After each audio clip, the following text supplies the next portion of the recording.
What's going on, everybody? Welcome to part 11 of the Django Web Development tutorials. In this tutorial, we're going to continue building off the last one and making our tutorial page look a little better than that. So right now, we have it at least up to the point where the home page shows categories. We can click on any of the categories, and then we get the tutorial series that match those categories. But when we click on the tutorial series, we get this. So now what we want to do is begin to set up the URLs that work for tutorials themselves. So what we're going to do now is bop on over here. And the first thing we need to do is head over to our views.py. I'm also going to get rid of this. We'll keep models in case I want to point to that. We don't need that. And we'll keep, actually, we're done with urls.py as well. So, okay, so we're going to do our work right in here. And really, we're going to just change this code here. So this is if the tutorial is inside of one of the tutorial objects, like if it matches one of our tutorials, hey, we got a match. So what we want to do is we're going to pass basically that tutorial to the some page. We don't have it yet, where we're going to render the tutorial stuff like a title and big, title font, and then the content and all that, and then later we'll even do a little sidebar because it would be relatively simple to add in. Actually, that's probably going to be the most complex query that we're going to make, but that's okay. It'll be easy. Let's go. So, yes, I've had my coffee. So what we're going to do is start with if. So we know it is a tutorial. So then all we would want to say is if single slug is in tutorials. I'm trying to decide. So in this case, we're actually matching the URL. I wonder, I'm trying to think if there's some better way than referencing all every time. There's got to be a better way than what I'm about to do. I'm going to go ahead and do it this way, but someone could think of probably a way to only make this call one time, check for the slugs, and then later check, get the specific tutorial. But anyway, here we go. We're going to just run another query basically, and we're going to say this tutorial is equal to tutorial.objects.get, and then we're just going to get where tutorial slug is equal to single slug. So all we're doing is just going through the tutorial objects, which boop here, tutorial, boop, and then single slug. So we matched based on the slug, which is why I think, there's probably a better way, but we'll just do it this way for now. Plus it gets us to write another query, and this will be like the easiest query that we've had to write. So anyway, so we're just finding the tutorial that matches that slug. So boom, that gives us the tutorial object. So in this case, we use a .get as opposed to a .filter. So .get's going to get the object. A filter is going to get a list of these objects. Okay, so we got this tutorial. Now what we want to do instead is return render. I keep wanting to have render template. That's from Flask.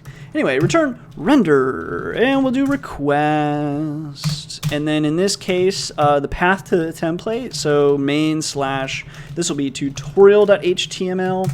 And then we pass the context, which in this case, we're going to make it tutorial, which links to this underscore tutorial. Okay, so now we just need to make tutorial.html. Easy enough. I'm tempted to copy pasta this. I think I will. There's really no good info there, and we can keep this shorter. So I'm going to continue with that Copypasta Technique. Link to this tutorial is in the description, or you could type it, but I just see it as a big waste of time. Nothing new here. So we're going to go into main, templates, main. You can really copy and paste any of these. I'm going to copy and paste home. I'm going to call this now tutorial. Tutorial. Okay, good. Spelled that right. Here we go. Tutorial. Here. Okay, so tutorial, just as it does, we're going to extend the header.html. Here's our block content. We're going to make this a row because I already know in advance, hey, I'm going to include a sidebar. So in the case that the window size is very small, we're going to say, hey, take up the entire grid. Otherwise, if it's on a medium screen or a large size screen, like a full screen, like a desktop screen, hey, take up 8 columns so we can reserve the other columns for the sidebar. You can feel free to tweak this later, but for now, that's what we're going to go with. So then it displays the tutorial title. We give the published time, and these are in paragraph tags. But then for tutorial content, since we use one of those like what you see is what you get editors, we just post up the content and then use the safe flag to display it. We've been doing that since the very beginning though, so nothing really new there. So now let's refresh Introduction to Python Programming. Bada boom, bada bang, you've got yourself an intro to Python. Okay, so we've done that. Same thing if we get like intermediate Python. There's your introduction to intermediate Python. Very good. So now we want to do the sidebar. So how do we get... So we want a couple of things. First of all, we want to get all of the tutorials from the series of the current tutorial. Then what we want to do is... it would be nice, we don't have to do this, but it would also be nice to denote where we are currently, like which one are we looking at, and kind of stick that out. So what I mean by that is if we go to realpythonprogramming.net, if I like refresh this page, the one that, this one is the one we're currently on, but then we could click on this one and be like, yeah, let's go to that one, okay? So we can do stuff like that. So that's kind of what I want to do here on like any individual tutorial page. I like to have the sidebar here. So the way that we're going to do that is coming over to our views.py. This tutorial. Now what we want to say is, man, my back is itchy.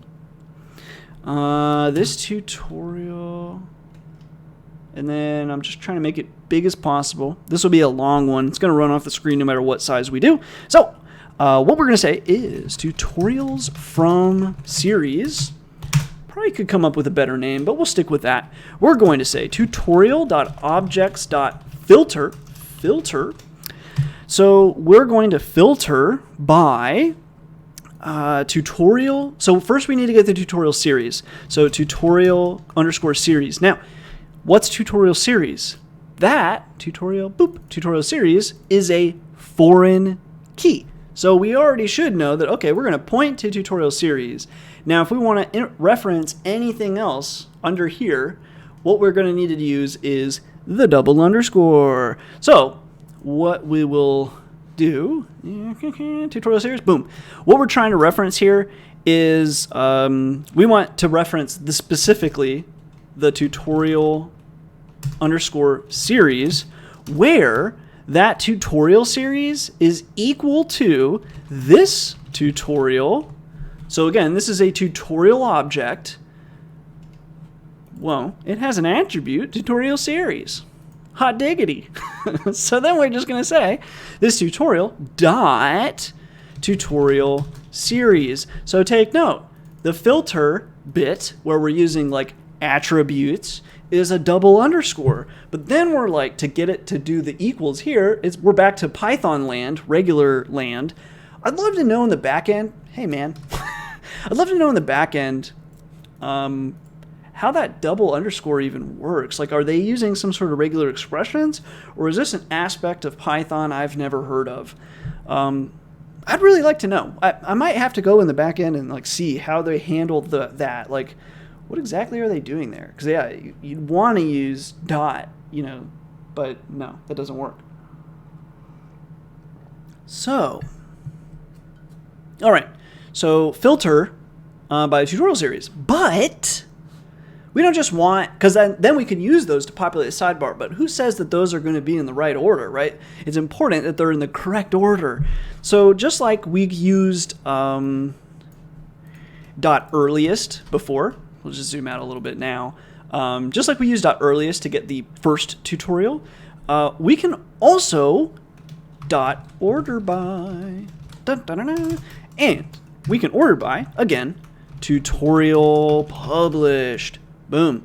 So you can order by that. And then you could, if you wanted to reverse it, you could either reversed or : -1. Either of those should work. Anyway, so now we've got the tutorials that are a part of the series, and they are sorted for us. Finally, one more little thing that I'm going to grab is this tutorial IDX. So we want the index of the specific tutorial. Why do we want that, CentX? Glad you asked, Jeffrey. The reason why we want that is because we want to be able to pop out which one is the one we're currently on. So we have to, as we iterate over all of the tutorials, we need to know which one are we trying to kind of like highlight or pop out. And so to do that, we're going to use the index. So as we iterate over, we can also grab the index. I'll show you how in Django templating. And then when those two values equal each other, boom, that's the one we're going to say is the active bit in the sidebar. You're welcome, Jeffrey. So what we're going to do, this tutorial IDX, let's zoom in again, bring it back up to where everybody can see. This tutorial index, what we want to say here is going to be list of, so we're converting to list the two tutorials from series, boom. And then we're going to grab the index of this tutorial. So we're just getting the index value of this specific tutorial by converting the tutorial stuff to the list. Great. Woo. Okay, this tutorial. And then what we're going to add now to the context is sidebar. Sidebar will be tutorials from series. It's actually kind of hard for me to see in this size. It's probably not so bad for you guys because it's probably you're viewing it much smaller than me, but it's hard for me to see things. Anyway, sidebar, this tutorial index, that's so weird that I make it that big and now I can't see it. Anyway, is this tutorial index. So now we're passing these three things to our tutorial.html page. And again, I'm going to copy pasta. But what I'm going to do, I'm going to copy and paste it, and I will explain it completely for you guys. So I'm going to do this. Oh my gosh, there we go. Okay, now I'm going to zoom out. Now it looks like a lot of stuff's been added, but most of it is materialized stuff. So this is not changed. This is exactly what we did before. And then here we're adding in the remaining columns. Basically, on a small screen, it'll just show below the above the tutorial. Otherwise, it'll be on those four remaining columns. And then it's a UL class collapsible pop-out. That's a materialized CSS specific class. Then what we're doing here is for tutorial in sidebar. So tutorial in sidebar here, that's just all the tutorials in a series which we ordered by tutorial publish date. So those should be, we're just assuming that's correct. If for whatever reason that isn't necessarily always going to be correct for you, you can always go into the models and then add another parameter called like part number or something like that. So you could later come in and edit which part is which or something like that. And that's totally fine. You could sort by part number or order by part number. Sorry, not sort. Anyway, so no, we were in tutorials HTML. Okay, so that's for every tutorial. Now, interestingly enough, inside of any for loop, you can do this. You can say if for loop.counter 0. You can, like, inside of any for loop in Django templating, you can use the variable. Hey, bro. Okay, you can use the variable. Maybe. I can't, but you could. You can use for loop.counter, and this will be a counter starting at 1. So 1, 2, 3, 4. But Python doesn't start at 1. It starts at 0. So in this case, for loop counter, you can say for loop counter 0, and it will start at 0. This way you can make pretty lists and stuff, and you can do all kinds of fancy stuff. So super useful that that's there, that you can just say for loop.counter, and you can use it as a parameter. But also in our case, if those indexes match up, right? If it's equal to this tutorial index, then we're saying this list element is the active element. Therefore, we don't need a button to like go to it, basically. Otherwise, the list element is this bit in collapsible. Now I know you guys are probably like, wait, what's all this? This is the collapsible stuff from materialized.css. I'm not exactly sure where it is. Probably actually in JavaScript because it actually uses JavaScript. So yeah, so go to the JavaScript area, then click collapsible.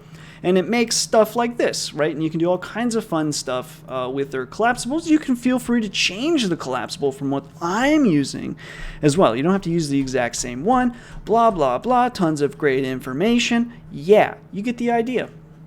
So you can learn more about collapsibles there if you want. But just know, basically, I copy and pasted their code and then threw in my modification to make it a for loop inside of the collapsible unordered list. That's all I did. All right. So save that, and then let's go to our website, refresh, boom, we got a beautiful sidebar. One thing you might notice right away is the print function. I must have made a mistake on this one. I'm going to argue and assert that I messed up. I done goofed on part 2. Let's go back to the homepage. Let's go to data analysis.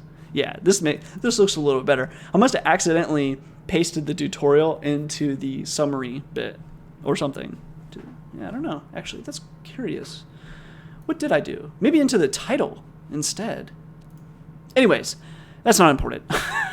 So, cool. It's here, but we can't click on it. What's going on, man?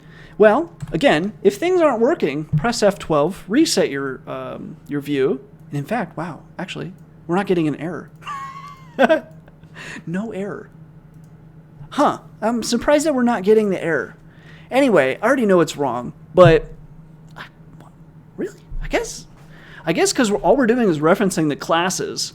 So there is no error to be had, I suppose.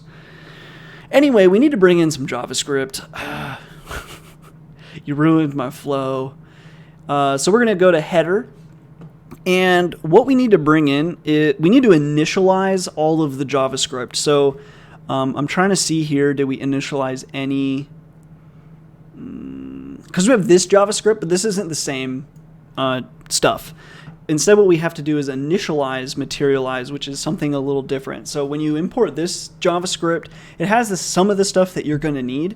But if you want to use some of their more fancy JavaScript, you have to initialize the materialize CSS stuff. So that's what we're going to add here. So just underneath tiny MCE here, I'm just going to add another set of script tags. And in fact, no, I'm going to add another set of script tags. And then what we're going to say here is m.auto init, boom. And that'll initiate everything. I bet if we go here, it'll tell us, oh, here, initialize. This is what you would need to initialize specifically this stuff. So actually, this is either way. You could use jQuery or you could use regular JavaScript. I don't know. I'm a JavaScript idiot, so I don't know. Anyway, someone will comment below, I'm sure. Anyway, to initialize, you could either use that or you can just initialize all the all of the materialized stuff, because there's a lot of stuff here that we're gonna end up using anyways. So you might as well just initialize it, I think. So anyway, you can do that. And then we'll come over here. I don't know where I found that little snippet. It obviously wasn't here. It's somewhere though. Anyway, let's try to refresh again though. Close this. Oh, we still don't. For some reason, we still don't have the ones sticking out, which is curious to me. But now we can click on this and go at least. I wonder. I'm curious to know why our if for loop.counter 0. What I'm going to do is for tutorial. I hate to do this. Let me just do this. Let's just do a quick variable here. Paste. And I'm just going to paste in the current for loop counter. Ooh. Hold on. How? How? Why didn't that work?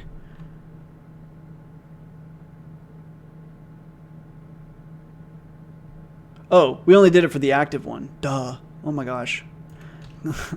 That's our whole problem, is we're not seeing 0, 1, 2. So it's definitely working. The next thing I'd like to know is this tutorial index. Can I do... I'm just going to throw that into... maybe that's wrong? Whoa. Okay, so clearly we must have typoed something. This tutorial IDX. Index this tutorial. Something is wrong. Index.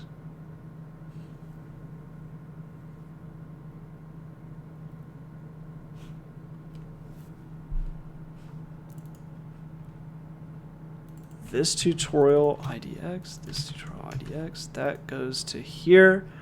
Why?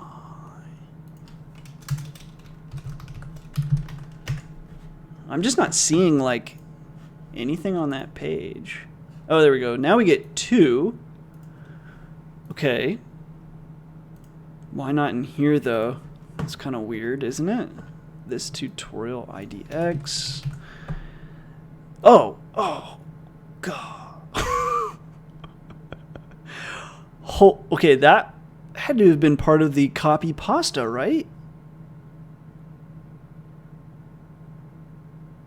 This tut IDX. Oh my goodness. This is killing me because this... Okay.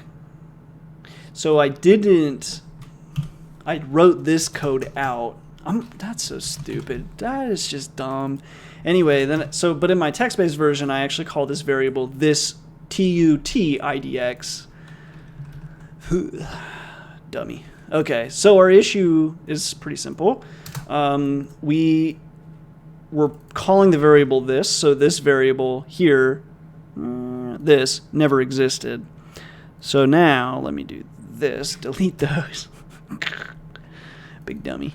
Big dummy. All right, save that. So we fixed that tutorial link there. Over here, refresh. Whoa, it works. Good job, everybody. Okay, so finally, now if I go to like this one, for example, boom, it knows, hey, you're on that one. And then I could go to this one, boom, it knows we're on that one. We did it. Whoa, okay. And then, by the way, if we continue to squish this inward, right, this now becomes more full screen. And then if we scroll all the way to the bottom, we see, okay, now it's down here. Okay, well, I think this is a good stopping point. I actually thought this would go much faster, but I don't even know how long this video is going to be. Everything's been like over 20 minutes, and I keep not believing that it's been that long. Questions, comments, concerns, whatever, feel free to leave them below. Otherwise, if you feel so inclined, you could check out that beautiful blue button right over there. Look at that. I bet it feels so good if you just clicked on it. Anyway, that's all for now. I think in the next video, I'm going to focus on deployment. Not exactly sure how I want to do that, because there's like easy ways and there's hard ways to do the deployment. So I might let it hang for a little bit and see what most people want. So I can either provide a script that you can just run and it sets everything up, so you can run the script on like Ubuntu and it just sets it up wherever you want to host it, and I'll show you guys setting up hosting and stuff like that. Or we could do it the hard way where we do like everything on video. Like I could go through like the script and tell you like here's what's happening, but we don't have to type it out and wait. Or we could type out literally everything, but that would take probably like 4 videos or more. So I'm just not really sure which way I want to do it. So if you have an opinion, feel free to leave it below as far as what do you want to see when we actually do a deployment. And then also there's like other things that you need to like look through, like with Django, like your key and how you're going to handle static and media and all this stuff. There's lots of like little stuff. But I'm tempted to use a script instead, just because for most people, I'm not really sure the setup. It's like a thing you're just going to do one time. And then in the future, you would just use the script. Like I'm really excited to have this script because I don't need to type all this stuff in anymore. So anyway, and then we could at least talk about the script just in case something changes down the line. But easy way or hard way, let me know down below. Otherwise, that's it for now. Questions, comments, concerns, suggestions, whatever, feel free to leave them below. Otherwise, I'm going to see you guys in another video.